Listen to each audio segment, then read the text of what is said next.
Je suis un peu ému de reprendre les séances en présentiel, même si on garde aussi notre cher public en distanciel. On dit en distanciel. Oui. Parce que là, le vocabulaire français s'enrichit avec le Covid. On a introduit pas mal de nouveaux, ou des choses qu'on n'utilisait pas, des mots qu'on n'utilisait pas. Ce soir, pour reprendre nos activités, on ne peut pas mieux faire qu'avoir autour de nous Monsieur Bertrand Badi, professeur émérite à Sciences Po, et Monsieur Dominique Vidal, historien et journaliste que vous connaissez tous. Nous avons presque maintenant la tradition de commencer l'année active avec nos deux amis, et surtout que aussi Monsieur Badi, il est vice-président de notre conseil d'administration, et nous sommes honorés de cette participation scientifique et morale et ce soutien, et aussi de Dominique. Ce soir, nous allons évoquer deux livres qui viennent de sortir. Le premier, c'est La France, une puissance contrariée, comme d'habitude l'état du monde 2021. Peut-être on parlera 2 minutes sur l'avenir de ce projet, qui est sous la direction de Bertrand Badi et Dominique Vidal. C'est le numéro 40e. 40e. Et le deuxième livre, c'est de Bertrand Badi, Les puissances mondialisées, repenser la sécurité internationale. Alors, l'exercice que je vais essayer de faire, c'est de lancer le débat autour des questions nominatives et des questions à vous deux. Alors, j'espère que, et je remercie Isabelle qui m'a beaucoup aidé dans cet exercice que je pratique pour la première fois. Commençons par Dominique. Vous avez tous les deux décidé de consacrer un état du monde à la France, pays que vous qualifiez de puissance contrariée. En quoi la France peut être considérée comme une puissance contrariée? Je voudrais d'abord, si tu le permets, Salam, dire un mot de l'état du monde. Parce que c'est le 40e exemplaire, dans la 40e édition, ça veut dire que ça fait 40 ans que l'état du monde existe. Ce n'est donc pas nous, ni Bertrand, ni moi, qui l'avons créé, lancé, développé. Nous ne sommes que les continuateurs d'une entreprise qui a été l'œuvre des éditions La Découverte. Et il se trouve, je le signale à chacun de ceux qui nous écoutent, que les éditions La Découverte ont décidé d'arrêter cette entreprise à 40 ans. Elle a sûrement des raisons, la direction de La Découverte, mais nous ne sommes pas convaincus qu'il faille arrêter là, parce que plus la réalité internationale se complexifie, plus se posent aujourd'hui des problèmes, non pas seulement de suivi de l'actualité, mais d'analyse, de conceptualisation, travail dans lequel Bertrand est devenu un des maîtres aujourd'hui, il faut le dire, plus on a besoin, tous les ans, de cette œuvre collective qui permet, sur un thème précis, d'avoir le point de vue, la recherche, l'imagination d'une trentaine d'auteurs qui sont tous des chercheurs, des professeurs ou des journalistes compétents et choisis en fonction de cette compétence. Et il se trouve, je le dis, qu'en 40 ans, on n'avait jamais traité de la politique extérieure de la France, ce qui est d'une certaine manière curieux. Et donc, avant de terminer cette série de 40 États du monde, on a voulu, Bertrand et moi, avec nos amis de la Découverte, faire cet exercice de réflexion sur ce qu'a été la politique française, les éléments qui font cette tradition de grandeur de la France que De Gaulle a incarnée, et puis l'évolution de cette politique dont on peut dire aujourd'hui qu'elle est plus du domaine du passé que du présent. C'est-à-dire que nous vivons, et notamment depuis Nicolas Sarkozy, François Hollande et bien sûr Emmanuel Macron, une forme d'effacement de la politique française par rapport à ce qu'elle avait d'ambition au bon sens du terme, dans le monde. C'est le sens de cette livraison de cette année. On va certainement y revenir parce que Dans le livre se trouve toute une série de concepts sur lesquels l'actualité nous fait réfléchir les uns et les autres, ainsi que les 30 auteurs qui ont travaillé avec nous sur cet état du monde. En tout cas, ce qui est sûr, c'est que pour toutes les raisons que j'ai dites, nous allons continuer cette aventure et nous sommes à la recherche d'un nouveau partenaire qui préserve deux choses qui nous importent le plus. D'abord, l'indépendance de pensée, le droit de penser contre, de penser avec, de penser ailleurs, de penser comme on veut, comme les intellectuels aujourd'hui devraient le faire. Je ne dis pas doivent le faire parce que ce n'est pas toujours le cas. Et deuxièmement, nous permettre de préserver le caractère collectif de la réflexion, que ce ne soit pas une aventure individuelle ou une aventure à 2 ou à 3 ou à 4, mais le reflet de tout un courant de pensée, qui n'est certainement pas le seul, mais qui est un courant de pensée critique qui nous permet d'aborder le monde avec les yeux ouverts. Alors, comme vous avez évoqué le futur de ce projet, je demande à Bertrand s'il a des choses à ajouter sur cet arrêt ou le... En fait, il y a eu toute une philosophie, comme Dominique l'a suggéré, derrière cet état du monde. Il y a la nécessité aujourd'hui de se situer dans le monde. La difficulté en France de se situer dans le monde, c'est que la France, traditionnellement, se prend pour le centre du monde. Et c'est une façon d'exclure le monde. Donc, notre entreprise, elle est bien celle-ci, c'est-à-dire essayer de comprendre que rien dans notre vie quotidienne, c'est-à-dire dans l'entreprise, dans la famille, dans les associations, dans les loisirs, tout est mondialisé aujourd'hui. Et cette réflexion a du mal à passer. C'est d'ailleurs pour ça que j'ai publié aussi cet ouvrage « Les puissances mondialisées ». Il y a un lien entre les deux. Et l'idée de l'état du monde, de cette dernière, cette ultime, je n'ai toujours pas compris le film dans cette histoire, pourquoi c'était fini. Hein. Peut-être qu'un jour, on saura me l'expliquer. Mais ce n'est pas fini. Oui, enfin, c'est fini à la découverte, en tous les cas. Derrière cette entreprise, il y a quand même l'idée que notre histoire contemporaine a pris le mauvais chemin. Elle a pris le mauvais chemin parce que la France reste marquée par une obsession qui la distingue de par l'acuité de cette obsession. C'est l'obsession de tenir son rang. Il y a un mot qui revient le plus souvent dans la diplomatie française, c'est le rang. Garder son rang. Bon. Ce qui avait un sens pendant des siècles et des siècles.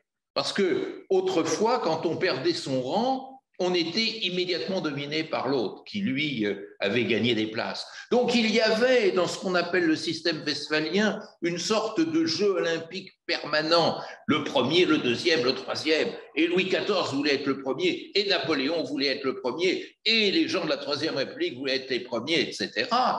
Et ça se comprenait d'un certain point de vue. Aujourd'hui, on est dans une toute autre logique. D'abord, aujourd'hui, l'Europe n'est pas le monde à elle seule. Et à l'intérieur de l'Europe, la France n'est pas le centre de l'Europe. Et du coup, il y a tout un travail de recomposition à faire.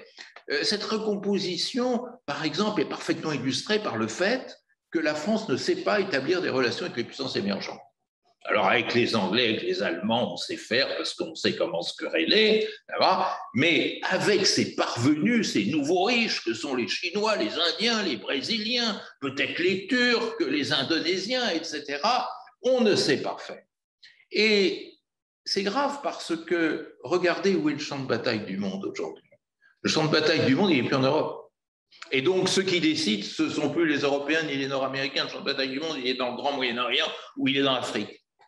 Et du coup, cela fait venir dans le jeu international de nouveaux acteurs que nous ne savons pas reconnaître, que nous ne savons pas identifier. Il y a une crise au Liban, on va la résoudre. Il y a une crise entre la Grèce et la Turquie, on va la résoudre. Il y a une crise en Libye, on va la résoudre. Il y a une crise dans le Sahel, on va le résoudre. Il y a une crise dans l'Indo-Pacifique, on va la résoudre. C'est plus ça le jeu international. Et je dirais même qu'il n'y a personne dans le monde qui puisse se prévaloir de cette capacité d'être le SOS diplomatie, d'être le pépin secours permanent. Eh bien, c'est un peu ça la puissance contrariée. Contrariée parce que, eh bien, il y a en France beaucoup de gens qui continuent à croire que c'est notre vocation. Hein. Vous savez, il y était un temps où Jules Ferry disait que c'est le rôle des races supérieures d'éduquer les races inférieures.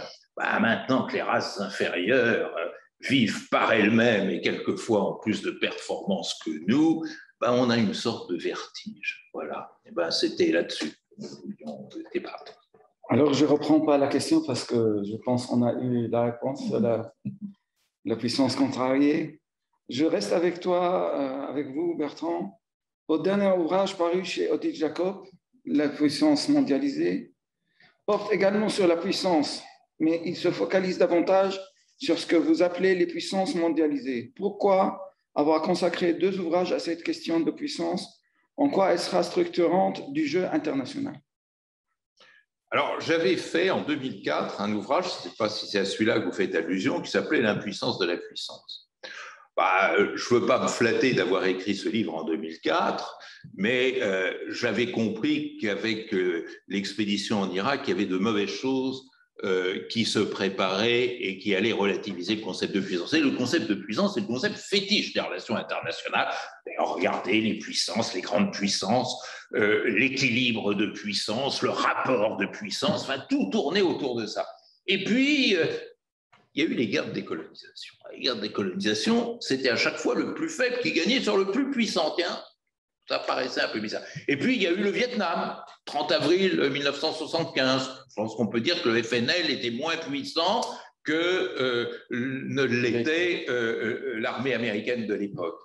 Puis, il y a eu l'Irak, et puis il y a eu Kaboul. Alors, Kaboul, ça s'est produit après l'écriture de mon livre, mais Kaboul, le 15 août 2021, indiquait qu'effectivement, la puissance n'avait pas sa capacité d'autrefois. Alors, je me suis trouvé face à un dilemme scientifique, mais politique aussi. Est-ce qu'il faut définitivement enterrer le concept de puissance, trouver autre chose, ou est-ce qu'il faut envisager les mutations de la puissance? C'est-à-dire, est-ce que pourrait s'imposer dans le monde une forme de puissance qui, cette fois-ci, serait fonctionnelle? C'est ce que j'appelle la puissance mondialisée, c'est-à-dire une puissance qui sait se situer, se définir par rapport à la mondialisation. Je dirais en profiter, parce qu'il n'y a pas de crime à profiter de quelque chose qui existe, mais avec une équation nouvelle qui vaut notamment le démantèlement du fameux jeu à somme nulle. Vous savez, ce que tu gagnes, je le perds, ce que tu perds, je le gagne, etc. Non, ça c'est fini. C'est-à-dire qu'il y a une possibilité pour la puissance d'agir dans la mondialisation. C'est ce que certains ont appelé les fameuses puissances civiles mondiales. Global, ça fait mieux en anglais, hein, Civil Global Power. Et on voit là, non pas des réalisations, je ne veux pas vous donner la liste des puissances mondialisées, mais on voit une tendance, c'est-à-dire une autre façon de jouer avec la puissance. Ce que je montre dans ce livre, c'est que la vieille lecture de la puissance est associée à une conception nationale de la sécurité. C'est ce que je disais tout à l'heure, on est en compétition, donc effectivement, des puissances en compétition ne pensent par définition qu'à leur propre sécurité. C'est comme ça.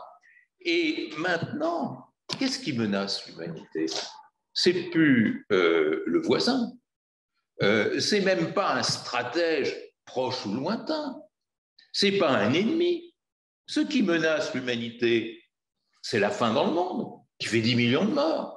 C'est le changement climatique, qui en fait 8 millions. C'est les problèmes sanitaires, on en sait quelque chose.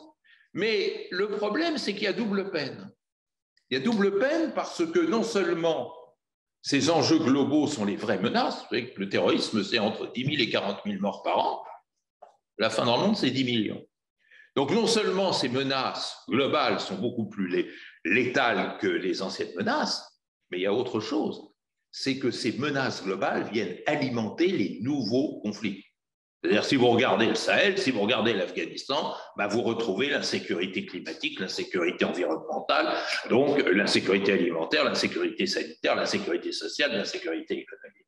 Donc, c'est une véritable tragédie de l'humanité. Bah, qu'est-ce que c'est qu'une puissance mondialisée? C'est une puissance qui, au lieu de projeter sa force et ses canons, c'est gérer ces grands enjeux globaux. Je te pose la question suivante. J'avais envie de rebondir sur ce Et dans la question, vas-y. je crois que le rebondissement. Qu'est-ce que les événements de cette année, à savoir le printemps palestinien, l'été malien et afghan, l'automne de la guerre froide, nous disent sur l'état du monde en général et les enjeux de puissance en particulier? Je trouve, c'est un peu ce sur quoi je voulais rebondir après Bertrand. Je ne veux pas essentialiser notre duo, mais ce n'est pas par hasard que l'état du monde est co-dirigé par un chercheur, et quel chercheur, si je peux me permettre de le dire, et un journaliste. Parce que nous avons deux approches qui se rejoignent, qui convergent, mais qui n'ont pas le même point de départ ni la même démarche. Et moi, tout au long de cette année 2021, j'ai été frappé de la leçon de choses que l'actualité nous donnait. D'abord, la Covid, face à laquelle tout le monde a été confronté à quelque chose qui peut devenir, qui sait, une pandémie à rebond qui est appelée peut-être à durer très longtemps. Et cela, qu'on soit américain ou qu'on soit de Groenland, on est devant le même défi, qui ne peut pas être réglé nationalement, qui doit être réglé nécessairement à un moment donné collectivement. Ensuite arrive le printemps palestinien. Très étonnant. On aurait fait cette table ronde il y a un an, on aurait parlé des accords d'Abraham, de la normalisation israélo-arabe, on aurait dit que la cause palestinienne, enfin pas nous, mais d'autres, était marginalisée, que la Palestine était morte. Et puis voilà que les Palestiniens, comme des grands, se sont levés à Jérusalem, en Israël, dans les territoires occupés, en Cisjordanie, à Gaza, dans la diaspora, et ont renversé toutes ces prévisions. On confrontait Israël, les dirigeants israéliens, à quelque chose qui est leur cauchemar, c'est-à-dire se retrouver comme avant 1948 devant l'ensemble des Palestiniens coude à coude, remettant en cause toute l'entreprise d'occupation, même dans les prisons, y compris dans les prisons, y compris avec les cuillères. C'est drôle que la cuillère soit devenue, après la clé, un symbole de la lutte palestinienne. Arrive le Mali, et on voit bien que l'opération Barkhane est mal partie. On ne peut pas dire quand même que les djihadistes maliens soient une puissance militaire extraordinaire par rapport à l'armée française, mais quand même, l'armée française, comme ça lui est arrivé à de nombreuses reprises tout au long du XXe siècle, s'est retrouvée en grande difficulté. Et puis arrive le retrait américain de Kaboul dans les conditions qu'on sait, je ne veux pas m'y étendre, et puis arrive l'affaire des sous-marins, qui n'est pas une petite affaire. C'est la preuve que les États-Unis, même conscients, et parce qu'ils sont conscients de la remise en cause de leur hégémonie, sont agressifs et cherchent à reconstituer des alliances agressives. Qu'est-ce que tout ça, je ne rentre pas dans le détail, nous dit? Ça nous dit ce que Bertrand nous répète depuis une bonne quinzaine d'années, comme il le dit, c'est vrai, c'est-à-dire la puissance n'est plus la puissance, et un mouvement social, un mouvement populaire, un mouvement qui se développe, on ne peut pas le battre avec des chars, des drones et des LBD. Ça ne fonctionne pas. Donc on est devant deux réalités, il y en a bien d'autres, je résume à 2 points, qui sont une nouvelle lecture du monde. Et ça, je crois que c'est très important que chacun s'en imprègne, que chacun en débatte, on peut discuter, il y a certainement des choses justes et des choses moins justes, on peut... Je ne dis pas qu'ici nous avons une fonction de prophète messianique, évidemment non. Mais quand je reviens des géopolitiques de Nantes, où j'étais ce week-end, je vois toute une série de chercheurs, de journalistes, qui sont des amis, qui sont des collègues, qui sont des gens avec qui je travaille, et qui passent assez rapidement du constat que quelque chose qui ressemble à une nouvelle guerre froide se mettrait en place, on peut en discuter sur la nature de ce phénomène, à l'idée qu'on ne peut rien y faire, qu'il y a une espèce de fatalité, et que, je ne cite personne, mais chacun s'y retrouvera, en fin de compte, tant pis si l'Europe et la France ne peuvent pas enrayer ce phénomène, il faudra bien choisir son camp.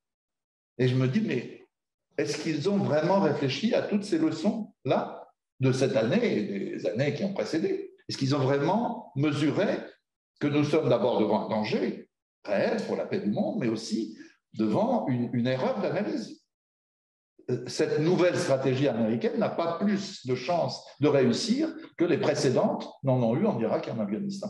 C'est l'intérêt de confronter l'analyse conceptuelle que fait Bertrand et de l'enraciner, comme il le fait, et comme je viens de le dire très brièvement, dans la réalité physique que nous avons vécue toute cette année. Pourtant, la puissance française a quand même une longue histoire, ainsi que des instruments qui devraient pouvoir la maintenir dans la compétition. Pourquoi considérer que cette puissance est devenue impuissante? Pour reprendre ici une formule bien connue de vous. Ce n'est pas la puissance américaine ou la puissance française qui sont devenues impuissantes, c'est la puissance tout court. Pourquoi? Parce qu'on a cru que la puissance était associée à tout jamais au jeu international. Or, et Dominique vient de le dire aussi, la réalité est beaucoup plus compliquée que ça. Le jeu international, sous Louis XIV, sous Bismarck, je dirais sous Brejnev et Nixon, c'était une compétition de puissance. Et il fallait faire bien attention à ce que sa propre puissance reste crédible pour dissuader l'autre. Sinon, effectivement, tout s'effondrait et c'était l'autre qui gagnait. Bon. Maintenant, ça, c'est terminé. Et quel que soit celui qui joue, ça ne marche plus. L'URSS l'a éprouvé en Afghanistan dans les années 80, la France l'a éprouvé dans le Sahel et dans les guerres de décolonisation, la Grande-Bretagne également dans le processus de décolonisation, et notamment par exemple la décolonisation indienne. Tout ceci est terminé. Il faut trouver un autre logiciel. Alors, ce qui est épouvantable et qui se retrouve dans le thème des deux livres, c'est que, en fait, d'un monde, il y a deux mondes aujourd'hui. Il y a un monde imaginaire et un monde réel. Le monde imaginaire, c'est celui des princes qui continuent à gérer notre système international comme si on était du temps du Congrès de Vienne ou du temps de la paix de Westphalie. Et le monde réel, comme le dit Dominique, c'est celui des acteurs sociaux, des manifestants, des mouvements sociaux, des sociétés qui se décomposent, qui implosent, qui souffrent, qui crient, qui expriment leur colère. Mais ça, on refuse de considérer cette relation de ça. C'est pas assez noble, c'est pas assez chevaleresque, c'est vulgaire d'un certain point de vue. Et du coup, les chancelleries et les diplomaties passent totalement à côté de ça. De même que quand je disais tout à l'heure que le changement climatique tue 8 millions de personnes par an, il y a une petite larme, il y a une belle formule, il y a un petit peu d'éloquence, il y a quelques gestes spectaculaires, mais on n'est pas encore parvenu au stade même de la décision. Les fameux accords de Paris, ce n'est pas des accords, ce sont des projections dans l'avenir, des souhaits. Le souhait comme pratique diplomatique. Non, ce qu'il faut, c'est gérer l'urgence. Dominique parlait tout à l'heure de l'été malien. Oui, c'est vrai qu'il y a eu un été malien, mais il y a eu aussi les inondations en Allemagne, les incendies en Australie et en Californie. C'est des choses qui sont dramatiques pour la survie de l'humanité. Personne n'en parle. Quant au Conseil de sécurité, certains pays, dont l'Allemagne, il faut rendre cette justice à nos voisins et amis d'outre-Rhin.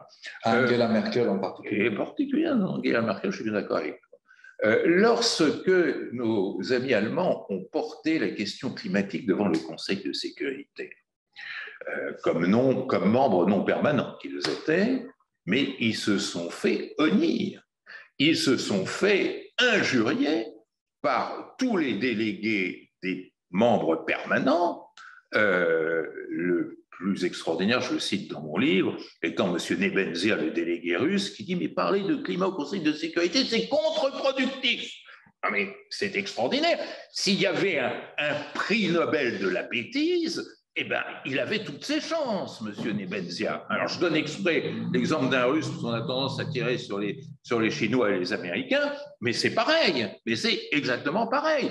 Pensez que l'insécurité sanitaire n'a jamais été traitée. On a parlé un petit peu du sida parce que il y a une résolution du Conseil de sécurité sur le sida parce que ça risquait de contaminer les casques bleus. Bon, on a parlé un petit peu de faim pour dénoncer l'usage de la famine comme arme de guerre. C'est vrai que c'est une arme scandaleuse de guerre, la famine. C'est vrai, et ils ont tout à fait raison. Mais attendez, il n'y a pas besoin que la famine soit une arme de guerre pour qu'elle tue et pour qu'elle déstabilise des sociétés entières. Hein, on pourrait regarder l'Afghanistan. Alors on nous dit grand jeu géopolitique. Ah, quel beau mot, ça, géopolitique. On mettra tout là-dedans. Géopolitique de l'Afghanistan, géopolitique du Covid, géopolitique des Jeux Olympiques, géopolitique du football, géopolitique des danseuses, etc. Bon, alors l'Afghanistan n'existe que comme objet géopolitique. Mais attendez, c'est pas ça l'Afghanistan. L'Afghanistan, c'est 38 millions de femmes et d'hommes, d'êtres humains, dont un tiers ne mange pas à leur faim. 50% des enfants en Afghanistan sont frappés d'insécurité alimentaire. C'est ça l'Afghanistan. Vous avez en Afghanistan un taux de mortalité maternelle qui est sans égal. Qui en parle de ça? Alors quand on ouvre la boîte noire afghane, une petite larme pour la bourgeoisie kaboulie. Oui, mais l'Afghanistan, c'est une société rurale. C'est une société rurale qui souffre. Eh bien, cher Salam, la souffrance sociale, c'est le nouveau moteur des relations internationales. Et quand je parle de puissance mondialisée, c'est parce que je pense qu'une mondialisation de la puissance, une modestie de la puissance et une efficacité de la puissance, ça peut être un moyen de résoudre ces problèmes. Est-ce que je peux rebondir, Salam, sur ce que dit Bertrand? C'est vraiment une affaire très importante. On aurait tort de déduire de ce que dit Bertrand, de ce que je dis tout à l'heure, l'idée d'une fatalité. Tout cela serait tombé du ciel et il faudrait prier le ciel pour que la chose s'arrange. Non. Bien sûr que le recul de la puissance française, il a des causes objectives. La défaite de 1940 qui a atteint la France. Une décolonisation ratée, la bipolarité de la guerre froide qui a marginalisé tout ce qui n'était pas ou russe ou américain, etc., etc. On va développer longuement. Donc ça, c'est des facteurs objectifs. Mais il y a des facteurs subjectifs, c'est-à-dire il y a des décisions prises qui, à un moment donné et sur la longue période, expliquent aussi que la France n'ait plus le rôle qu'elle a eu ou qu'elle a voulu avoir. D'abord, la recherche du profit maximal. C'est quand même ça qui a mis l'économie française et la société française, pour une part, dans la situation. Si on l'oublie, on n'y comprend rien. Deuxièmement, la volonté d'imposer une forme de néocolonialisme à nos anciennes colonies, qui a détruit toute chance, comme le disait Bertrand, de dialogue ouvert et positif. On sait bien combien aujourd'hui c'est très difficile pour la France d'avoir un rapport normal, normalisé avec le Sud. Et puis, il y a cet attentisme ou cet occidentalisme, il faudrait dire aujourd'hui, que moi j'ai entendu à Nantes, j'y faisais allusion. C'est-à-dire comme s'il y avait une espèce de réflexe, quand les choses se dégradent, alors on doit s'aligner sur nos grands alliés américains, quitte à se faire happer dans une espèce de nouvelle guerre froide. Ce n'est pas la même, parce que la guerre froide, c'était deux systèmes opposés. Là, c'est une guerre, comme aurait dit Lénine, inter-impérialiste. C'est une guerre entre puissances capitalistes, même si les capitalismes chinois ou russes ne sont pas identiques au capitalisme américain ou au nôtre. Donc, il y a bien des choix qui doivent être faits. Alors, je ne veux pas développer longuement là-dessus, ce n'est pas l'objet aujourd'hui, mais quand on examine la politique de la France au Proche-Orient, la manière dont la France a traité de la question de Palestine, on voit les choix à l'œuvre. Entre 1947 et 1958, quand De Gaulle revient au pouvoir, on a l'alliance inconditionnelle avec Israël, qui va jusqu'à fournir la bombe, la bombache. Et puis De Gaulle arrive au pouvoir, veut remettre ça en cause, dans le cadre d'une politique d'indépendance plus globale. Et en 1967, il punit Israël parce qu'Israël a pris l'initiative de la guerre contre les pays arabes, avec toutes les conséquences que l'on sait. Et ensuite, il va tenir bon en disant non, l'occupation, ce n'est pas acceptable, la colonisation, ce n'est pas acceptable. Quand on oppresse, on crée du terrorisme. Le mot est dans sa bouche. En 1967 déjà, il annonce que là où il y a occupation, là où il y a répression, il y aura terrorisme. Et cette politique, à des degrés divers, ses successeurs, Pompidou, Giscard, Mitterrand, vont la suivre, chacun à sa manière. On oublie, quand on dit que Mitterrand était sioniste ou ami d'Israël, qu'il a aussi été celui qui a été devant la Knesset dire les Palestiniens ont droit à un État, qu'il a sauvé 2 fois Arafat et ses Fedaïm au Liban en 82 et 83. Des Syriens et des Israéliens. Des Syriens et des Israéliens, qu'il a invité, Yasser Arafat, à Paris, à l'Élysée en 1989. Chirac continue, même d'une manière spectaculaire, c'est la fameuse altercation de Jérusalem en 96. Do you want me to take my plane back to Paris? Il avait un anglais qui valait à peu près celui d'Arafat, je trouve. Il y avait un point commun là aussi. Et puis il y a Chirac II. Meilleur que l'anglais de Sarkozy. Oui. Et puis il y a Chirac II. Et Chirac II, c'est celui qui, après avoir mené bataille courageusement avec Villepin contre l'aventure anglo-saxonne en Irak, en 2003, celui qui se plie. Et depuis, on ne s'est pas déplié, si j'ose dire. C'est-à-dire qu'on a, avec Sarkozy, puis Hollande, puis Macron, une espèce de descente de Charybde dans Scylla, pour ne pas dire aux enfers. Et on voit bien là qu'il y a des choix. Ce n'est pas une fatalité. Donc aujourd'hui, encore, même si la France est affaiblie, même si son rôle de leadership en Europe, il n'y a que Macron qui croit qu'il existe encore, on voit bien que c'est un peu plus compliqué que ça, d'autant que l'Europe s'est élargie et que c'est plus difficile de faire bouger 27 pays que 6, hein, comme du temps de Gaulle et d'Adenauer. Mais en tout cas, on peut imaginer une autre politique, et une politique qui s'inspire des réflexions qui sont celles que nous donnons ici à lire, Bertrand dans son livre et tous les deux dans l'État du monde. Vous avez parlé tout à l'heure de la phrase assez intelligente de l'ambassadeur russe au Conseil de sécurité quand il a dit « contre-productive ». Mais je crois que c'est une phrase qu'il répète devant chaque résolution, parce que quand au Conseil de sécurité discutait les cessez-le-feu en Syrie, il disait que c'est contre-productif. Alors pour dire contre-productif sur un cessez-le-feu, il faut être vraiment à un niveau très développé d'intelligence. Dans quelle mesure, alors, Bertrand, les régimes politiques définissent les politiques et aux stratégies de puissance des pays? Peut-on dire qu'un régime présidentialiste est plus enclin à une politique étrangère offensive qu'un régime parlementaire, ou est-ce plus compliqué que cela? Je crois qu'effectivement, c'est un point qui mérite d'être médité. La diplomatie aujourd'hui, c'est de plus en plus de l'affichage, alors que la diplomatie, ça devrait être le contraire de l'affichage. C'est-à-dire une diplomatie est efficace lorsqu'elle est discrète, peut-être lorsqu'elle est secrète, et comme le disait dans un article commun que je cite dans mon livre, le ministre allemand des Affaires étrangères Westerwelle et son homologue japonais, M. Okada, une bonne diplomatie dans la mondialisation doit être une diplomatie modeste. Pourquoi? Parce que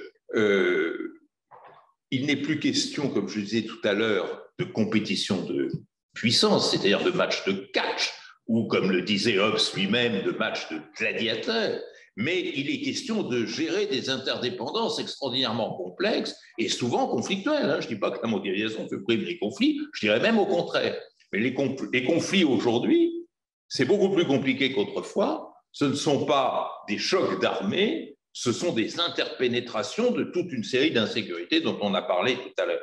Et tout ceci implique énormément d'attention, énormément de modestie et de discrétion et d'efficacité. Les régimes présidentiels ne sont pas tellement favorables à cela. Quand vous êtes président, vous avez au contraire besoin de cette onction permanente de l'affichage international. C'est-à-dire, pour vous présenter devant les électeurs, il ne faut pas avoir un bon bilan de politique étrangère, parce que l'électeur ne va pas vérifier cela, et il ne se sent malheureusement pas toujours très concerné, mais il faut avoir un bon bilan d'affichage. c'est-à-dire être présent médiatiquement, être reconnu, être incontournable. J'adore cette formule, elle est très à la mode. Et effectivement, regardez qui fait parler de soi dans les relations internationales d'aujourd'hui. Poutine, régime présidentiel, les présidents américains, Trump ou son successeur Biden, Erdogan, Emmanuel Macron.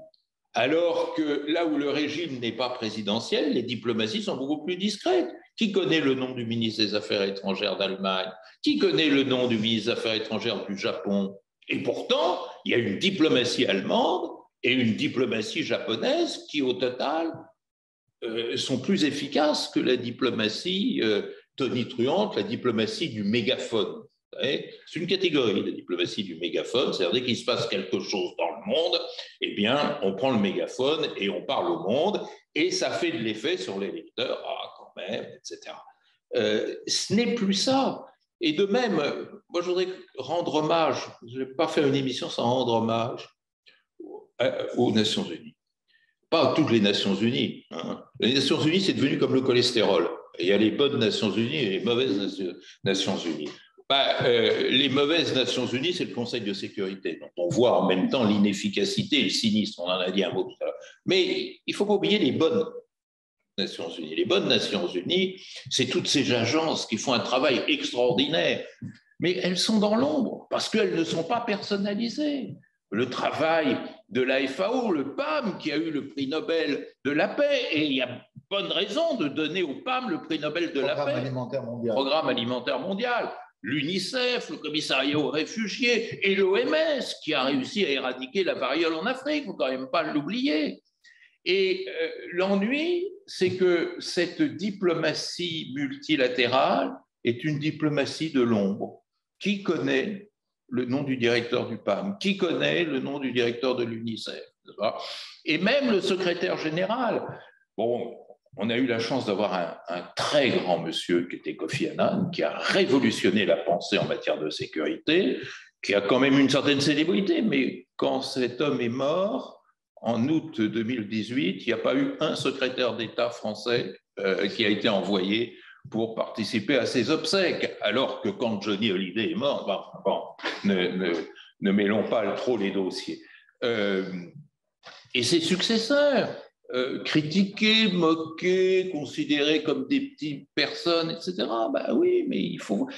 Ce que dit M. Guterres est extrêmement intéressant. Il l'a dit, ça encore. Il dit, mais vous laissez tout récemment dans un discours qui était intéressant au moment de la session de l'Assemblée générale des Nations unies, en disant, vous vous lancez dans cette guerre froide dont nous parlait Dominique tout à l'heure, puis vous ne voyez pas tous les malheurs qui sont face à nous et dont nous ne nous occupons pas parce qu'on préfère jouer cette vieille partition de la guerre froide.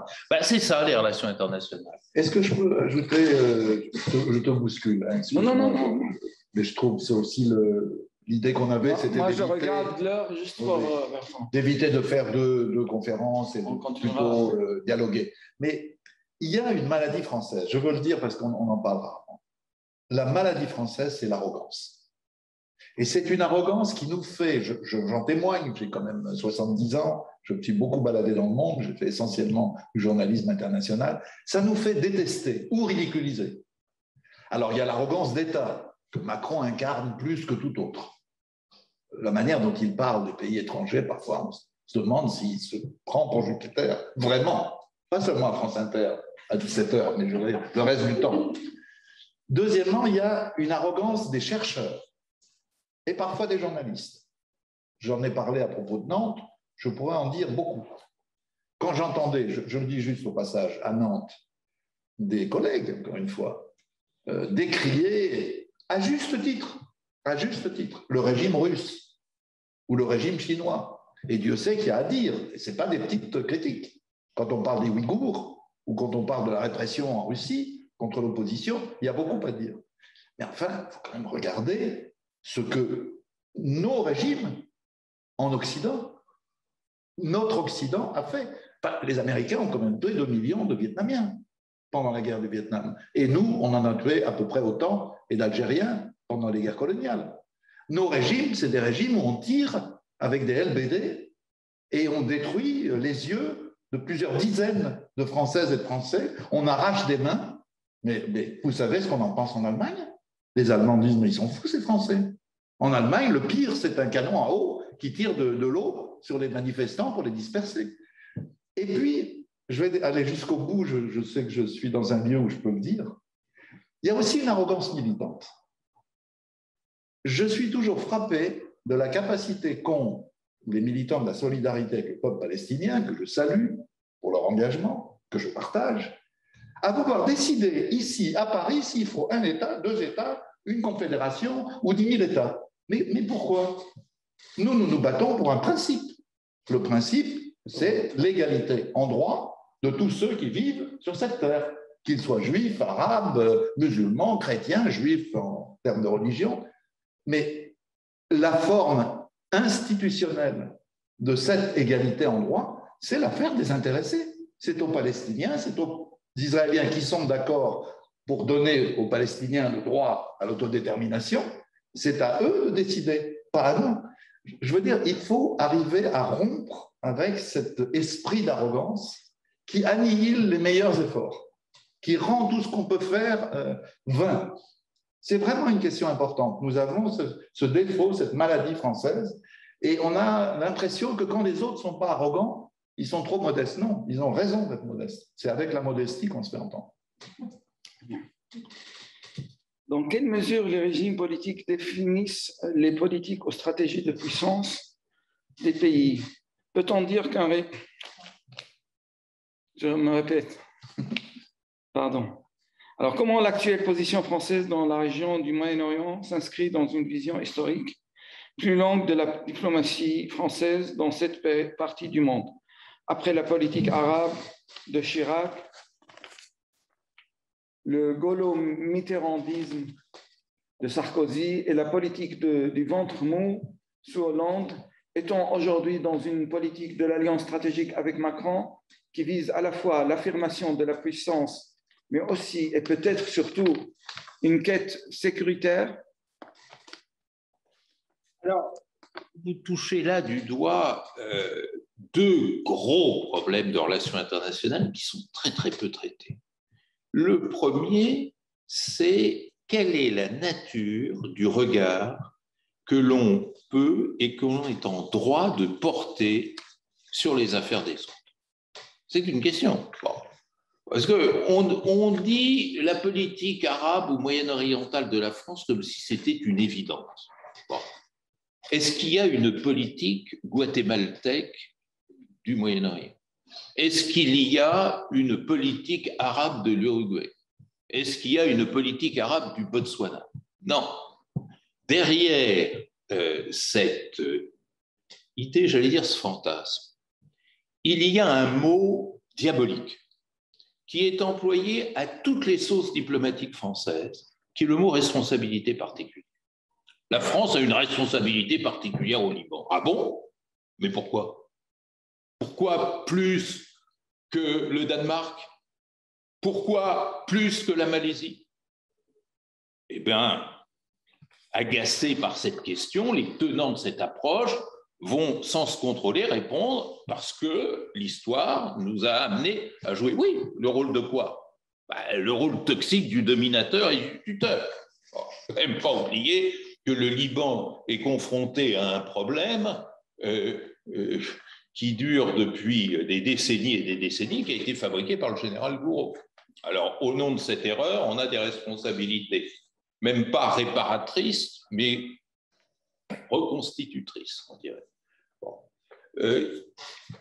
Il faut, alors là, comme le dit Dominique, au-delà de l'arrogance et du postulat, parce que c'est jamais démontré, ce genre de choses, se demander non pas quel est le rôle de la France au Liban ou au Moyen-Orient, en Syrie ou en Afghanistan, il faut faire l'inverse. C'est-à-dire se demander quelle contribution un pays comme la France peut apporter à la stabilité régionale et internationale. La question est sévère, parce que la contribution de la France à la stabilité de la Méditerranée, demander à un Turc, demander à un Grec, demander à un Chypriote, demander à un Libyen, demander à un Libanais, demander à un Palestinien, Syrien, syriens. Bon. Et je ne parle pas de la partie occidentale de la Méditerranée avec les pays du Maghreb. Hein. Donc, c'est très, très, très compliqué. Et ça montre qu'il n'y a de diplomatie aujourd'hui que celle qui inverse les facteurs. C'est-à-dire non pas partir de la puissance, du rayonnement, etc., mais partir de l'enjeu. Et ça, on ne sait pas faire ça. Il y a un enjeu, et un enjeu, par définition, ça ne se traite jamais unilatéralement. Et le défaut de concertation sur le Moyen-Orient, il y aurait beaucoup à en dire. Ça, c'est un premier problème. Le deuxième problème qui se trouve ainsi posé, c'est le problème de la continuité. Vous savez, une politique étrangère, c'est de toutes les politiques publiques la plus difficile à faire évoluer, à faire changer, parce que les investissements sont tels, parce que les partenaires sont tellement nombreux que faire bouger tout ça en même temps, c'est très difficile. Donc, il y a une sorte de mémoire diplomatique qui vient consacrer un certain nombre d'idées, de postulats. Voilà, la France au Liban, la France en Palestine, la France dans les lieux saints, la France en Syrie, etc. Et oui, mais ça, c'est fini.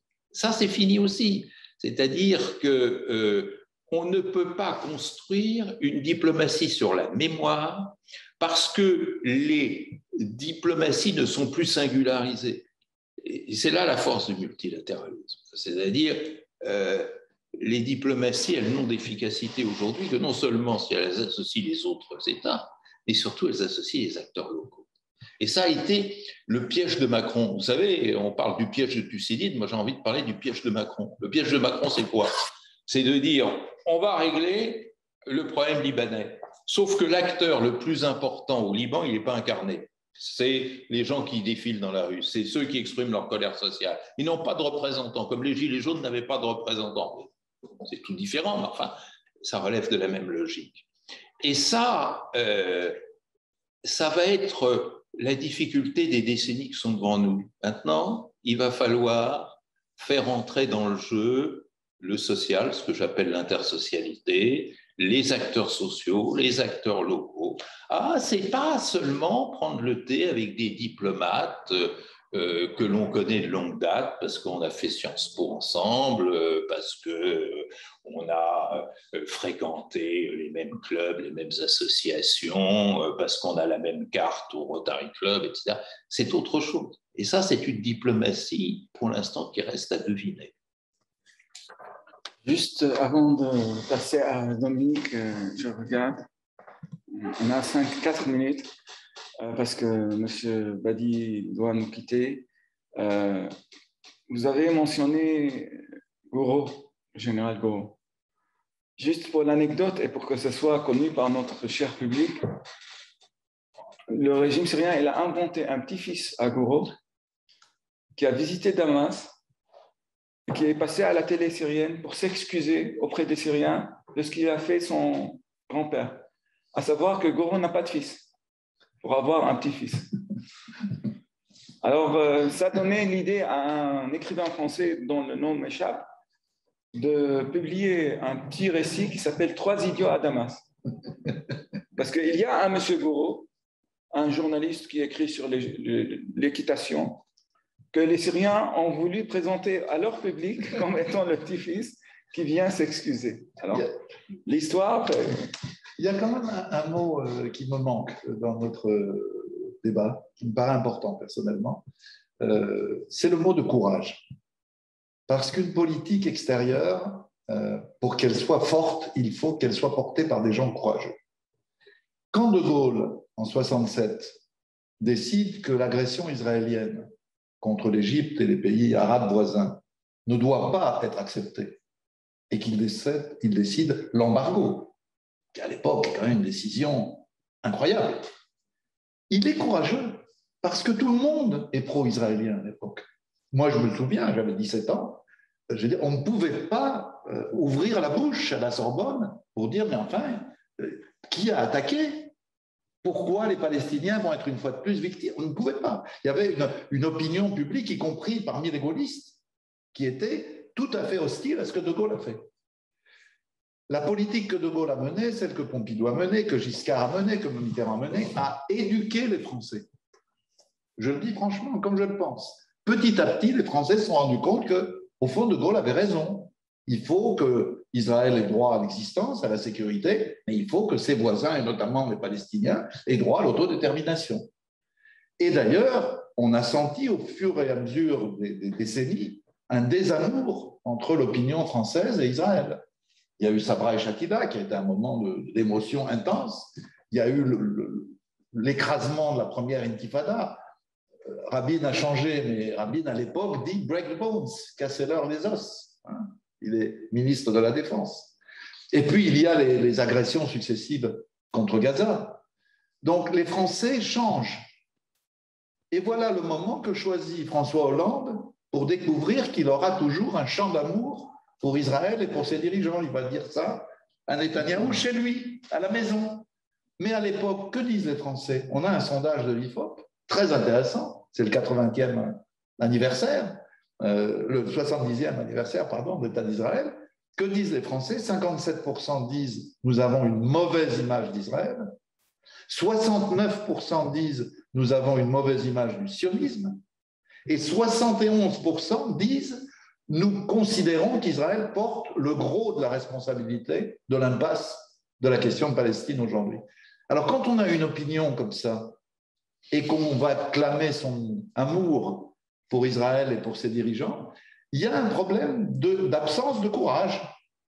La moindre des choses serait au moins que nos dirigeants, nos présidents, s'inspirent de l'évolution de leur propre population. Là aussi, on retrouve cette forme de mépris pour la société qui est une des raisons de l'impuissance française.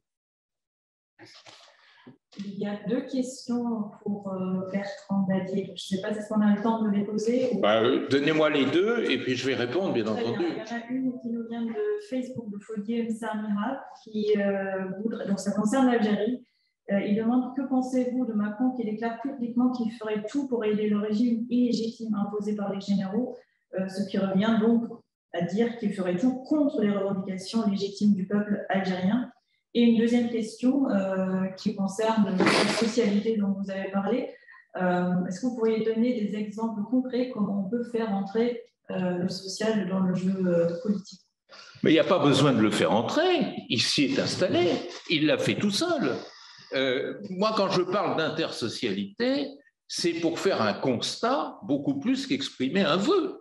C'est-à-dire le fait que le nerf des relations internationales se trouve dans la tectonique des sociétés. Alors ça peut se décliner à plusieurs niveaux. C'est d'abord les rapports entre sociétés qui, par les progrès de la communication, par les progrès des échanges, constituent maintenant un socle, je dirais, banal et quotidien des relations internationales. Mais c'est également les mouvements sociaux qui défendent ce que les politiques décident. Et quand on m'est posé cette question sur l'Algérie, je me disais, mais quelle prise l'Élysée peut-il avoir sur, ou peut-elle avoir, c'est du féminin l'Élysée, je ne sais pas, il faut faire attention maintenant. Quelle prise la présidence de la République française peut-elle avoir sur le Hirak algérien? Personne n'a eu de prise sur le Hirak algérien. On a tout essayé pour le neutraliser. Et puis, à chaque fois qu'on croit que c'est fini, ça repart.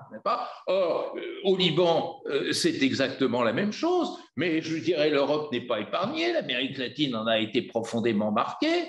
Ça, c'est un deuxième niveau. Puis il y a surtout le troisième niveau, c'est-à-dire la phase paroxystique de l'intersocialité, c'est-à-dire quand ces tectoniques des plaques sociales créent du conflit, comme c'est le cas en Afrique sahélienne, dans le bassin du Congo, dans la Corne de l'Afrique, en Libye, et puis au Moyen-Orient, du Yémen jusqu'à l'Afghanistan. Tout ça, ce sont des paramètres qui existent.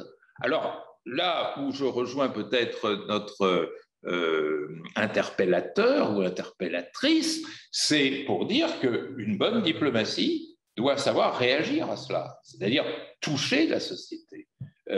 Et c'est peut-être en touchant la société qu'on sera plus efficace, mais toucher, je ne veux pas dire au sens tisonnier du terme, toucher la société, c'est-à-dire créer du lien, créer de l'échange.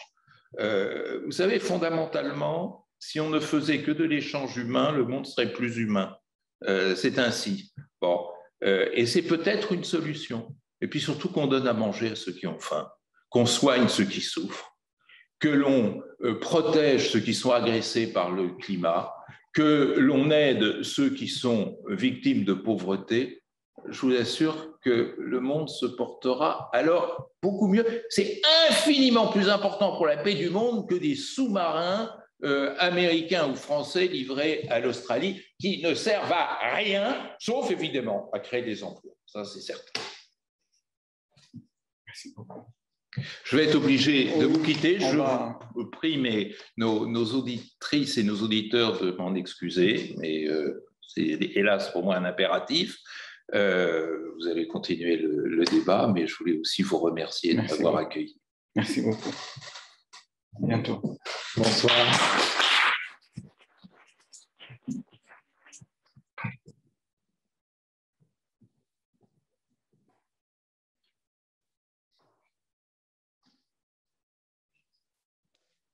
Alors, face au constat dressé par Bertrand, que convient-il de faire, comment intégrer les puissances émergentes dans le système international?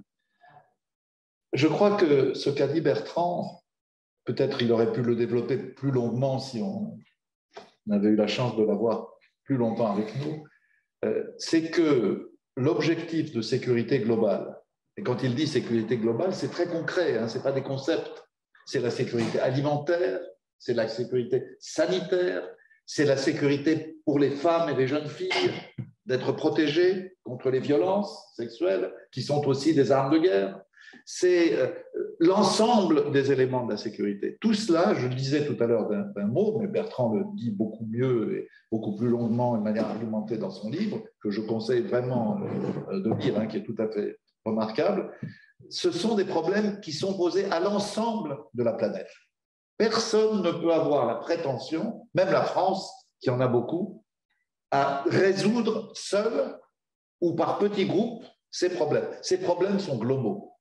Si on ne les traite pas comme tels, on n'arrivera pas, comme il vient de le dire, à satisfaire les besoins élémentaires qui sont ceux des nouvelles générations qui arrivent aujourd'hui dans une planète bien malheureuse.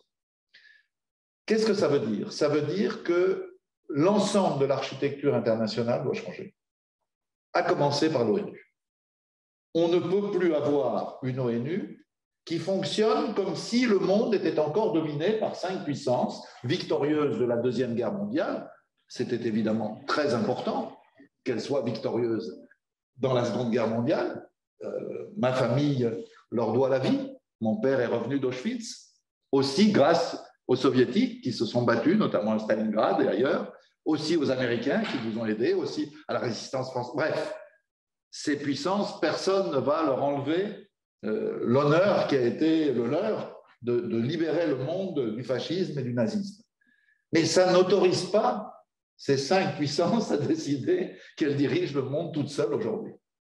Donc, qu'est-ce que ça veut dire? Ça veut dire qu'il faut s'engager. C'est ce que Bertrand montre, il montre aussi la difficulté de l'entreprise, dans une réforme structurelle de l'ONU. Dans quel sens? D'abord, beaucoup plus de pouvoir à l'Assemblée générale, parce que c'est là que se retrouvent tous les États, tous les 194, y compris l'État de Palestine, membre observateur, à égalité de droits et de devoirs. Le problème, c'est que pour l'instant, les résolutions de cette Assemblée générale n'ont pas de valeur exécutive. On peut ou non y obéir. Donc, il faut revoir le deuxième étage de la fusée, ou le premier en fait, qui est le Conseil de sécurité. Et Kofi Annan, dont Bertrand a parlé tout à l'heure, avait glissé un certain nombre de premières idées de réforme de l'ONU au niveau du Conseil de sécurité. D'abord, l'élargir. Pas l'élargir pour le plaisir, mais pour que le Sud y soit mieux représenté. C'est une question capitale. Comment on peut imaginer qu'au Conseil de sécurité, il n'y ait pas, que sais-je, l'Afrique du Sud, l'Inde, le Sénégal, l'Argentine, le Brésil? On est dans quelque chose qui est absurde. on devrait avoir un Conseil de sécurité élargi au Sud. Deuxièmement, que faire du droit de veto? Seuls les utopistes pensent qu'un beau jour, ou un beau matin, ou un beau soir, les 5 puissances vont dire « on vous donne le droit de veto ». Bien sûr que non. Mais il y a dans les projets qui existent, qui sont débattus, dans des commissions, dans des rapports, etc., d'autres solutions que le veto. On peut par exemple imaginer qu'au niveau du Conseil de sécurité comme de l'Assemblée générale, aucune décision ne puisse être prise qui ne représente pas la majorité de la planète. Une majorité à déterminer, 60%, 70%. C'est-à-dire qu'on contourne la question du droit de veto à travers l'obligation que toute décision importante soit représentative d'une majorité des peuples, des habitants, des terriens et des terriennes, voilà. Quelle que soit évidemment leur origine, leur race, leur religion, etc. Donc il y a là quelque chose d'important. Si on allait vers ce type de réforme, je ne rentre pas dans le détail, l'ensemble du système onusien, l'ensemble du système international suivrait. C'est-à-dire qu'on n'aurait plus ces organismes comme le Fonds monétaire international ou la Banque mondiale ou l'OMC qui, eux, fonctionnent autrement. On sait très bien quels intérêts dominent et quels intérêts sont dominés. Donc, c'est dans cet esprit, je crois, qu'on peut avancer. Je veux dire que, et je termine là-dessus, il faut faire très attention au discours anti-ONU. Si c'est pour dire que l'ONU a eu des faiblesses, a de l'impuissance, a été incapable d'arrêter tel ou tel conflit, de résoudre, c'est vrai, mais la faute à qui? À l'ensemble des peuples ou aux 5 puissances membres permanentes du Conseil de sécurité qui ont bloqué, avec leur droit de veto, toute possibilité? Regardez, pour prendre un seul exemple, les moyens de l'ONU.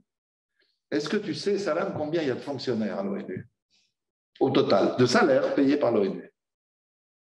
11 000. Il y a 194 pays, je le rappelle. Et pour les 27 pays membres de l'Union européenne, combien de fonctionnaires? 44 000. Voilà un exemple concret.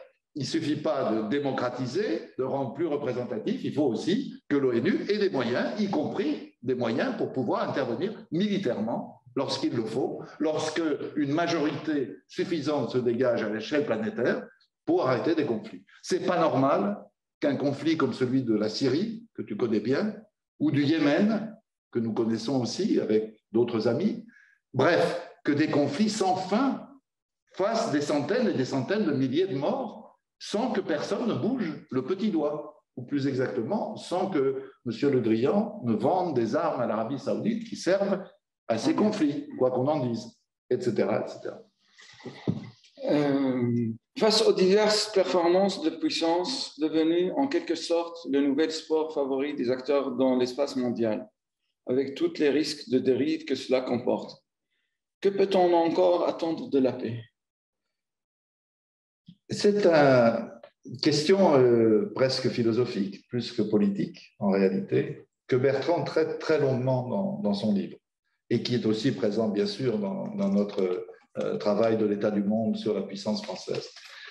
Je crois que, contrairement à ce qu'on dit, nous ne sommes pas dans une espèce de tunnel dans lequel il n'y aurait pas d'issue. Nous y sommes dans ce tunnel parce que le monde politique et le monde des puissants ne reflètent pas la réalité des sociétés. Mais dans les sociétés, et on le voit un peu partout, le niveau de conscience de la nécessité d'une paix globale qui permette d'affronter et de régler les vrais problèmes qui sont ceux du réchauffement climatique, de l'alimentation, de la santé, cette conscience-là, elle a considérablement grandi. Moi, je ne connais pas le monde entier, mais il y a des pays et des régions que je connais. Vous savez, la conviction des Palestiniens, je parle ici en présence d'amis qui connaissent la région aussi, ça n'est pas qu'il faut faire la guerre jusqu'au bout, jusqu'au dernier Israélien.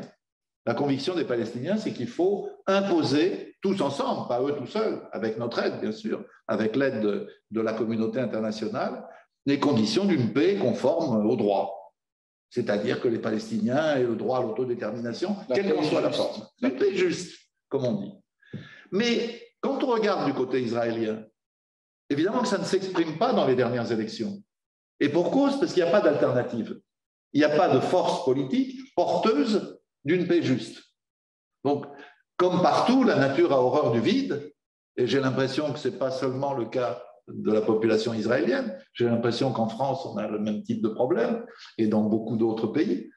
Quand il n'y a pas d'alternative à gauche, pour dire les choses simplement, eh bien, l'alternative, elle va ailleurs, à droite ou à l'extrême droite. Moi, personnellement, comme petit-fils d'un survivant d'Auschwitz, comme fils d'une mère qui était une porteuse de valises pour le FLN algérien, quand je me rends compte que l'attraction française, c'est Éric Zemmour, je le dis franchement, j'ai honte. J'ai honte pas pour moi, j'ai toujours combattu ce genre de personnage. Non, j'ai honte pour la France. J'ai honte que le pays de la Révolution française, de la Commune, de Hugo, de Gaulle, puisse avoir comme saltimbanque un personnage comme celui-là. Donc, on voit bien que malheureusement, l'absence d'alternative a des conséquences redoutables. Mais regardez les choses de plus près. Il y a, je terminerai là-dessus, peut-être tous ceux qui nous regardent le savent, environ 7 millions de Juifs en Israël et dans les territoires occupés. C'est-à-dire à peu près le même nombre que de Palestiniens. Ce qu'on ne dit jamais, c'est que sur ces 7 millions, il y a 1 million qui ne vivent plus en Israël, qui sont partis. Je ne dis pas qu'ils sont partis par des accords politiques formulés, mais ils sont ailleurs. Ils font du business, ils font des études, ils sont amoureux, ils ont fondé une famille. À Berlin, ancienne capitale du Troisième Reich quand même, il y a 100 000 juifs israéliens, environ. 100 000 juifs israéliens qui ont choisi d'aller vivre à Berlin. C'est-à-dire qu'il y a un niveau de doute, non pas d'aspiration à la paix au sens construit du terme, mais de doute sur l'avenir, qui est un niveau terrible. Imaginez que 10 millions de Français vivent hors de France. Ce serait quand même extrêmement inquiétant du point de vue de la défiance, du doute, de la peur que tout cela finisse mal. Comme l'a dit récemment un ancien responsable américain qui a dit « Mais dans 20 ans, est-ce qu'Israël existera encore ?» La question se pose. Elle ne se pose pas parce qu'on voudrait qu'Israël disparaisse, ce n'est pas le problème. Elle se pose parce que la politique qui a été menée par la droite et l'extrême droite israélienne a mené à une situation dont on a vu les résultats au printemps. Israël se retrouve, comme avant 1948, face à un peuple palestinien debout. Et Tel Aviv et Jérusalem sont touchés par des missiles palestiniens, pas irakiens, pas ceux de Saddam Hussein. Les villes mixtes, les villes où vivent ensemble des Israéliens juifs et arabes, ont été enflammées, embrasées. On a lynché des gens, arabes et juifs, on a fait brûler des synagogues et des mosquées. Donc, tout cela montre bien que la guerre ne mène nulle part. Parce qu'Israël en a fait des guerres. 48, 56, 67, 73, 82, 2006, les 3 agressions, 4 avec cet été contre Gaza, pour arriver à quoi? À se retrouver comme avant 48, je le répète. Donc il y a quelque part, dans beaucoup de régions du monde, une prise de conscience que la guerre ne mène nulle part, qu'il faut trouver des solutions. Mais pour ça, il faut qu'il y ait des forces politiques, nationales, régionales, internationales, qui portent ces solutions. Tant qu'on aura un peu partout, soit du soutien à la guerre, soit la lâcheté qui empêche d'agir pour la paix, alors évidemment, on n'avancera pas. Et c'est ça la vraie question. C'est pour ça que j'ai tout à l'heure rajouté ce mot de courage. Je crois que c'est un mot très important, très, très important. Avant de continuer mes questions personnelles, est-ce qu'on a des questions encore du public? Oui. Alors, la première, je résume ainsi, vous avez parlé de courage, de diplomatie, mais sans être une donneuse de leçons, la France ne peut-elle pas représenter un certain modèle de par son histoire, de son humanisme? On se souvient de la prise de position de Dominique de Villepin contre la guerre d'Irak et qui a marqué les esprits. Voilà. une première question.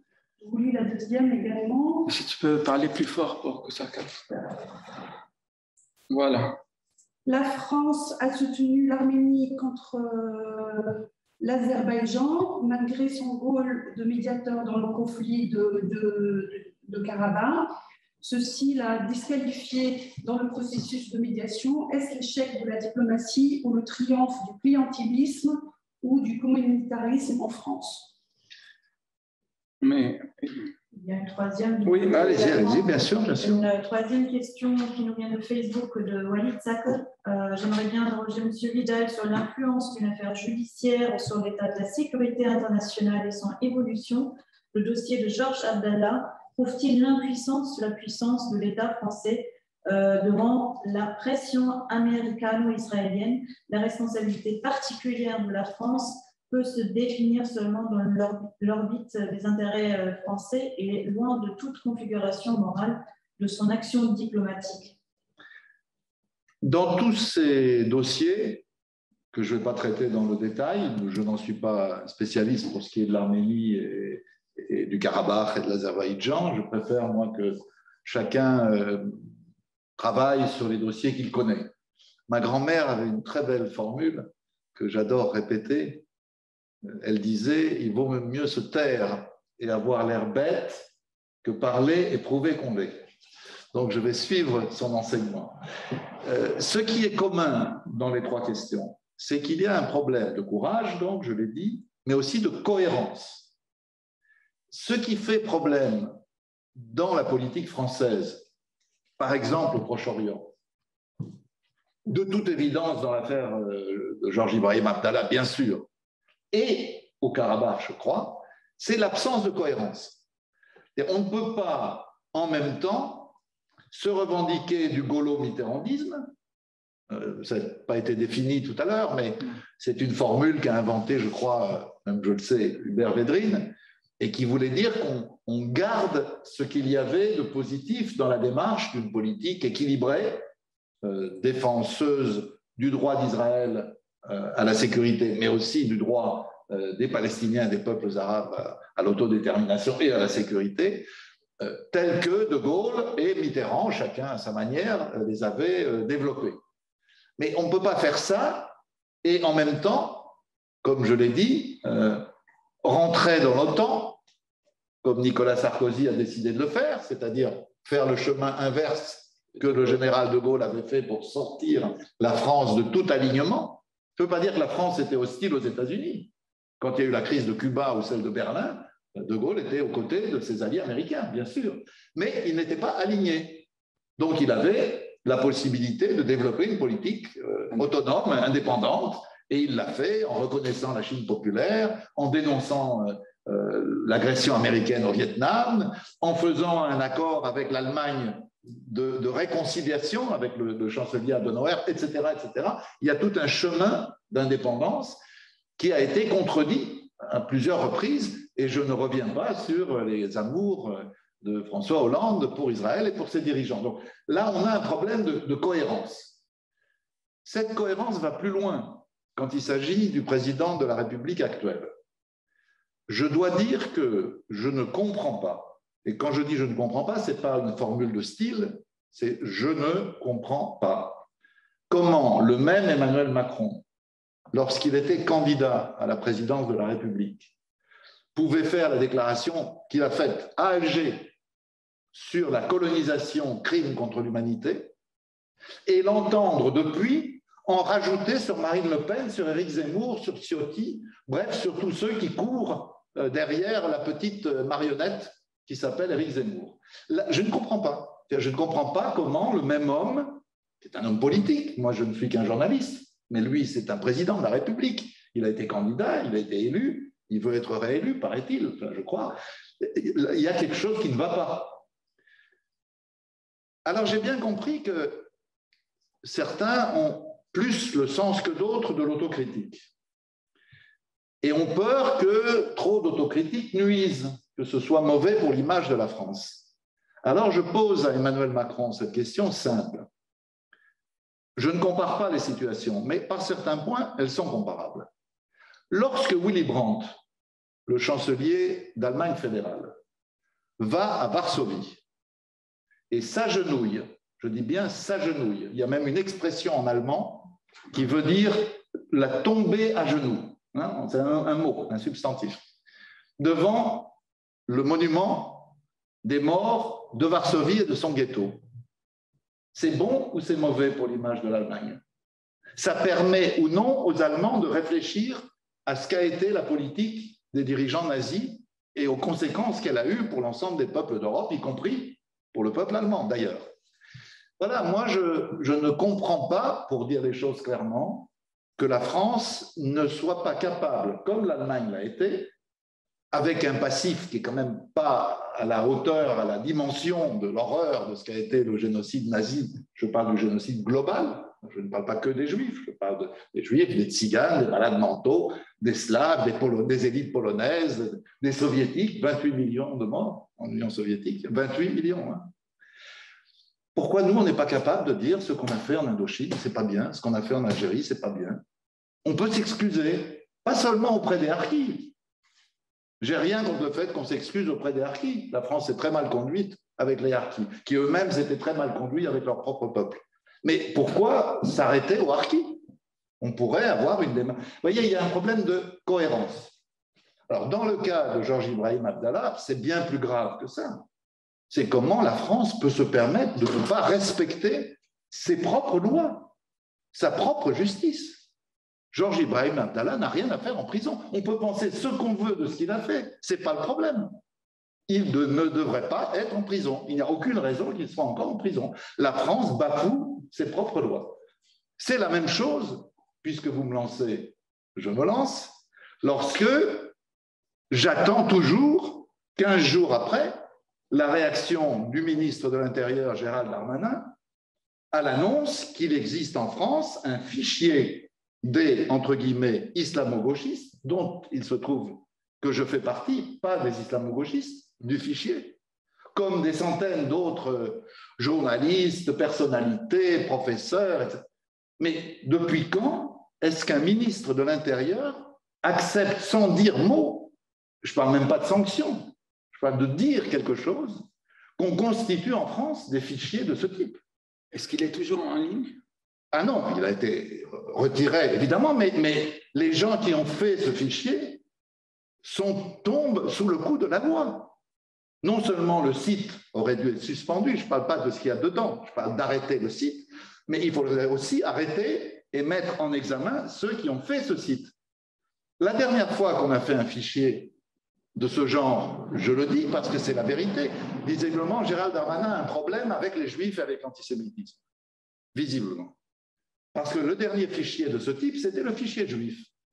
Il a permis à la police de Vichy, peut-être Gérald Darmanin ne le sait pas qu'il y a une police de Vichy, qui s'est occupée de la déportation, de la rafle, de l'internement et de la déportation des Juifs français. 76 000 morts. Je ne sais pas pourquoi Gérald Darmanin se passait du fichier juif. Au moins ça ne l'a pas amené à réagir au fichier dit des islamo-gauchistes. Je précise que comme la plupart de ceux qui sont cités dans ce fichier, je ne suis ni musulman ni gauchiste. Ce qui pose un vrai problème, c'est-à-dire est-ce qu'on a le droit en France de diffamer des gens en les caractérisant d'une étiquette soi-disant infamante? Il y a un vrai problème derrière ça. Or, il se trouve que Gérald Darmanin, toujours lui, a écrit un livre. Et j'incite tous ceux qui nous écoutent à lire la page 127 de ce livre. Qui a été révélé par Edwige Plenel. Edwige Plenel, entre autres. Cette page est une page clairement antisémite. C'est-à-dire que Gérald Darmanin, ministre de l'Intérieur de la France d'aujourd'hui, reprend, sans les critiquer, des phrases de Napoléon, empereur, qui sont des phrases anti-juives, clairement, graves, et qu'il en rajoute. Et puis j'ajoute, chacun le sait, que le même Gérald Darmanin a, à la télévision un jour, émis le souhait qu'il n'y ait plus de rayons d'alimentation cachère et halal dans les supermarchés. Mais ce monsieur a un problème avec l'antisémitisme et avec l'islamophobie. Alors, avec un tel ministre, comment voulez-vous que la France puisse avoir la moindre autorité dans le monde pour prétendre se battre pour la paix, que ce soit au Proche-Orient, que ce soit au Karabakh ou que ce soit ailleurs. Vous voyez, on a un problème de courage et un problème de cohérence. Là, on est dans l'incohérence totale. Oh, oui. Pardonnez, Dominique, est-ce qu'on n'est pas aussi quelque part sur le fil rouge, parce que justement toute cette campagne que mène le gouvernement contre le communautarisme, contre le séparatisme, tout ça, est-ce que ça ne pousse pas justement vers des politiques où toute identité religieuse est potentiellement discriminante, pour le dire simplement? Alors, pour être clair, nous avons un problème en France depuis quelques années, notamment depuis l'affaire du voile, pour la nommer, et l'affaire de la loi sur le voile de 2004. Nous avons un problème d'analphabétisme généralisé des élites françaises. Pourquoi? Parce que ce n'est pas très difficile d'aller lire les lois de 1905. Elles sont assez simples, hein. Quand on les lit, il n'y a pas besoin d'avoir fait Sciences Po, l'ENA et des études supérieures encore plus poussées pour comprendre. Les lois de 1905 ne sont pas des lois anti-religieuses. C'est imbécile de penser cela. C'est vraiment imbécile. Les lois de 1905 disent que l'État est indépendant des religions, quelles qu'elles soient, que l'État ne finance pas quelque religion que ce soit, sous quelque forme que ce soit, mais que chaque citoyen français a le droit et les moyens d'exercer son culte. Alors après, le reste, c'est du domaine du consensus à trouver. Est-ce qu'il faut reprocher aux jeunes femmes qui le souhaitent, jeunes ou non jeunes d'ailleurs, de porter le voile?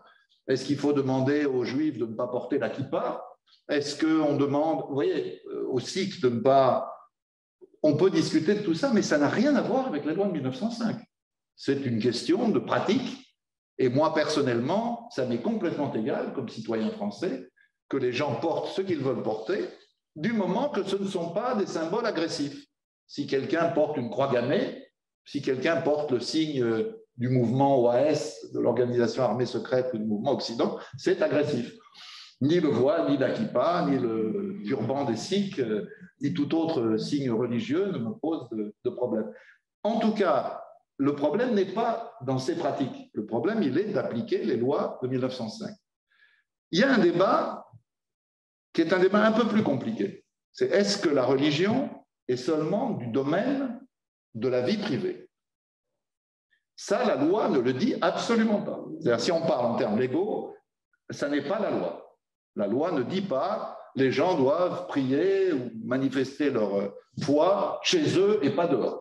Aucune loi ne le dit. Mais il y a un élément de plus que je voudrais ajouter. Si on croit à la démocratie, on croit que toutes les forces sociales susceptibles d'y contribuer doivent avoir le droit de le faire. Des partis politiques, des syndicats, des associations, des ONG, des centres d'études ou de recherche, comme le CAREP, par exemple, ou l'IREMO. Mais pourquoi est-ce que les églises ne seraient pas, elles aussi, parmi ces forces sociales qui ont le droit de s'exprimer? Moi, je trouve normal que les rabbins, ou des rabbins, les curés, ou des évêques, des imams, s'expriment dans le cadre des lois de la République, comme tout le monde, ni plus ni moins. Mais je ne vois pas en quoi c'est un problème. Moi, quand je lis, j'ai travaillé pendant plusieurs années à La Croix, le quotidien catholique. Quand je lisais des débats autour de l'avortement, je parle de questions difficiles, l'avortement, la contraception, la sexualité, j'étais plutôt content de comprendre quelle était la pensée des uns et des autres, si ce n'était pas une pensée agressive. De la même manière, quand, au nom de leur foi, telle ou telle religion, tel ou tel responsable religieux se dresse contre le racisme, contre l'antisémitisme, contre l'islamophobie, je ne vais pas leur en vouloir. Je trouve ça très bien. C'est très bien que les églises participent de la vie démocratique, surtout, à mon avis personnel, quand elles vont dans le bon sens, qui est celui des valeurs que nous avons en commun les uns et les autres. Donc, vous voyez, on part de l'analphabétisme, réel ou supposé, parce qu'on peut être bête ou faire la bête, comme disait Molière, hein. Donc, on arrive à des choses qui sont des évidences et qui ne devraient pas être remises en question. Et j'avoue que, encore une fois, je ne vais pas me focaliser sur Zemmour, mais je constate que même un leader de gauche a jugé utile d'aller le mettre en selle comme candidat alors qu'il n'est pas candidat. Ce qui, moi, personnellement, m'a choqué, je le dis, hein, comme personne de gauche, ça m'a choqué, qu'on intronise Zemmour candidat à travers BFM TV. Mais en tout cas, tout ce que dit Zemmour, c'est inacceptable à beaucoup d'égards. D'ailleurs, je le signale, parce qu'on l'a oublié, c'est un repris de justice. Il a été condamné à plusieurs reprises pour incitation à la haine raciale. Est-ce qu'on peut accepter que des radios, des télévisions, des journaux reprennent les paroles d'un repris de justice? Enfin, imaginez que ce soit un repris de justice d'un autre côté, qu'il ne soit pas celui-là, mais l'autre, qu'est-ce qu'on dirait? On dirait, même Georges Ibrahim Abdallah est encore en prison. Mais Zemmour n'y est pas. Curieux, hein? Sur ça, je peux juste reprendre le terme islamo-gauchiste. Malheureusement, il a été adopté par des intellectuels arabes, laïcards, pour ne pas dire laïque, parce que moi, je suis laïque. Oui. Je ne suis pas extrémiste dans la laïcité. Maintenant, dès que vous critiquez le coup d'État en Tunisie, vous êtes islamo-gauchiste. Si vous critiquez le général Pinochet d'Arabie, le Sisi, vous êtes islamo-gauchiste. Si vous considérez que les généraux en Algérie bafouent les droits de l'homme, vous êtes islamo-gauchiste. C'est devenu un concept utilisé très largement par les pseudo-intellectuels en Afrique du Nord, comme au Moyen-Orient, malheureusement. Mais alors peut-être il faudrait suggérer à ceux qui utilisent ce concept de signer de leur nom. L'islamo-gauchiste, c'est une formule, c'est un surnom. Il vaut mieux dire nous sommes fascistes. Nous sommes contre les droits et les libertés démocratiques.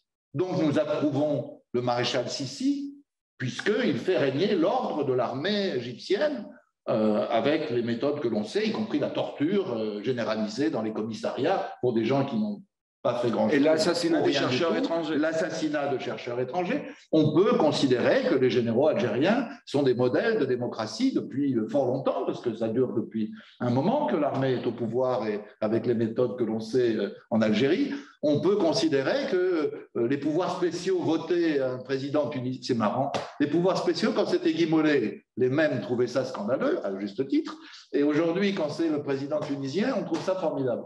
Il faudrait que tous ces gens soient un peu plus cohérents, signent de leur nom. Le nom, c'est fasciste. Quand on est contre les droits et les libertés, on est fasciste. Pour moi, c'est une catégorisation simpliste, mais elle est valable. Et elle l'a toujours été. Ça fait 70 ans que je vis, plus ou moins, en tout cas 50 au moins, que je vis de manière consciente avec ces catégories. Elles ne m'ont jamais fait défaut. Je ne me suis jamais trompé quand j'ai dit que telle ou telle méthode, y compris en Union soviétique ou en Chine, étaient des méthodes fascistes, c'était vrai aussi. Je veux dire, on a des boussoles qui ne sont pas de mauvaises boussoles, qui nous permettent, avec l'aide des historiens, des chercheurs, des bons journalistes, ceux qui travaillent, d'avoir une vision du monde dans laquelle quand même on s'y retrouve. On ne peut pas approuver la manière dont un certain nombre de dirigeants arabes conçoivent la gestion de leur pays. On disait tout à l'heure, c'est le mépris de la société. Oui, c'est le mépris de la société. Pour moi, un Bachar al-Assad ou un Mohamed Ben Salman, voilà. On a une bonne liste de gens qui sont des ennemis des droits et des libertés, de toute évidence. Et de leur société, par conséquent. Donc, je ne vois pas en quoi il serait islamo-gauchiste.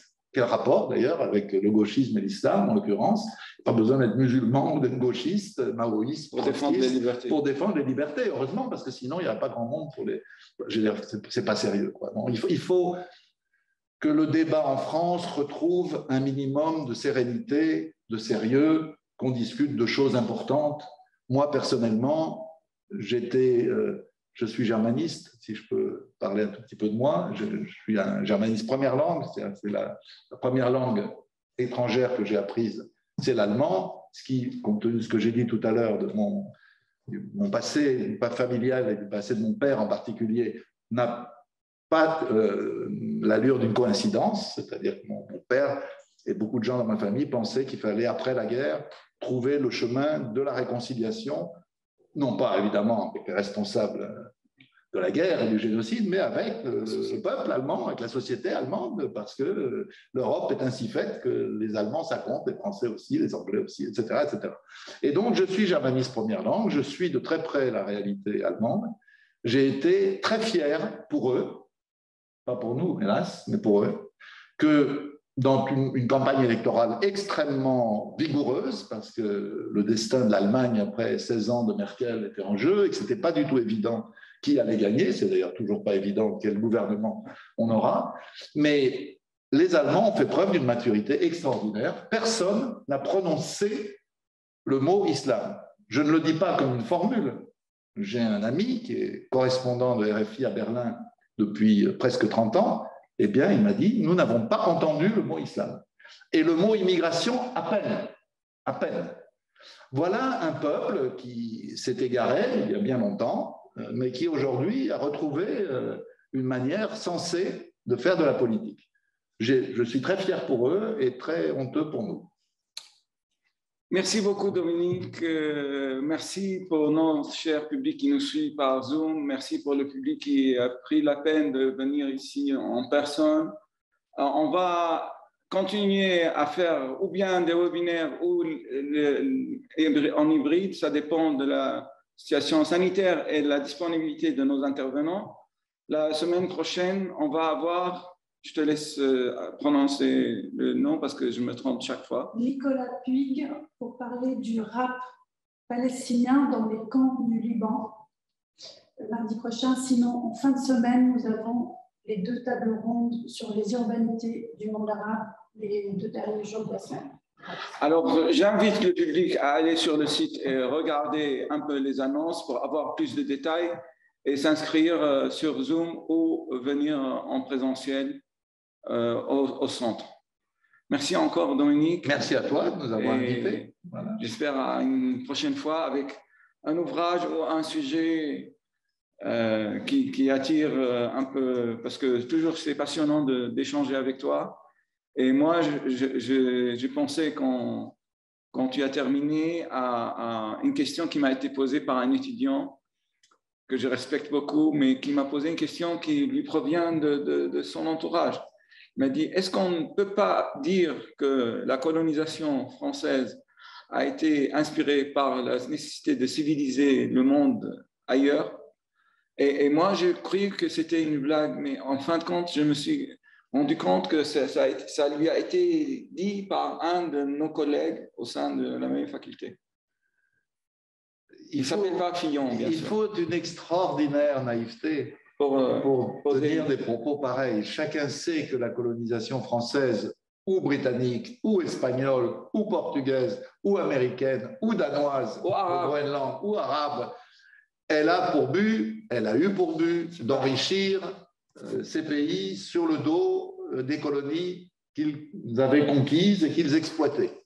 Et leur puissance. Après, comme il faut bien dire quelque chose qui soit un peu moins brutal et un peu moins vulgaire que parler d'intérêt, alors on trouve des justifications idéologiques. Et donc, notre grand Jules Ferry, celui qui a fait l'école républicaine, il disait lui aussi, comme Bertrand l'a rappelé tout à l'heure, que les races supérieures devaient éduquer les races inférieures. Quelque part, on a l'impression que ces idées-là retrouvent une certaine jeunesse, une jeunesse zémourienne, une jeunesse bordelasque, une jeunesse lepéniste. Bref, on retrouve à l'extrême droite, au fond, ce vieux discours raciste français qui nous prend pour les rois du monde, mais visiblement, les rois ne sont plus ce qu'ils étaient. Merci beaucoup.